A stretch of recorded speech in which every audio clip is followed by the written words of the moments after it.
এই কুৰ্তিটো চাওক, কটন কুৰ্তি হয়, মই বনাইছিলোঁ স্লিভলেছ, ফ্ৰণ্টত ডাৰ্ট আছে, ক'ত ডাৰ্ট আছে চাওক, ইয়াতে ৱেষ্ট লাইনত ইয়াত ডাৰ্ট আছে, এইফালে ডাৰ্ট দিয়া হৈছে আৰু এই পাফটো দেখিব পাইছে, প্লাছ মিড আৰ্ম হ'ল ইয়াতো এটা ডাৰ্ট আছে, ঠিক আছে, তাৰ কাৰণে এই পাফটো খুব ধুনীয়াকৈ আহিছে, এটা পাফ, তাৰপিছত হ'ল এইটো নেকলাইন, নেকলাইনটো এটা ইউনিক নেকলাইন মই বনাবলৈ চেষ্টা কৰিছিলোঁ, ঠিক আছে, আপুনি ইচ্ছা কৰিলে এনেধৰণেও পিন্ধিব পাৰে,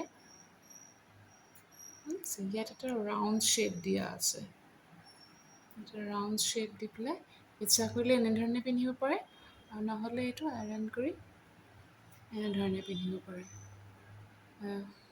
ছেইম মই বেক ছাইডতো ডাৰ্ট ব্যৱহাৰ কৰিছোঁ, পাৰফেক্ট ফিটিং পাবৰ কাৰণে বেক ছাইডতো ডাৰ্ট আছে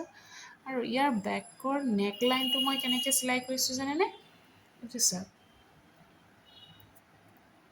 বৰ্ডাৰৰ যে বেক পাট্টিটো আছে, বেক পাট্টি মই ইমান ডাঙৰকৈ ব্যৱহাৰ কৰিছোঁ, ৰাউণ্ডকৈ কাটি পেলাই ডাঙৰকৈ ব্যৱহাৰ কৰিছোঁ আৰু ফিনিচিং এনেকৈ মানে মিলি গৈছে যে আপুনি গমেই নাপাব, বুজি নাপাব এইটো ক'ত জইন আছে, দেখিছে, এনেধৰণে কৰিছোঁ,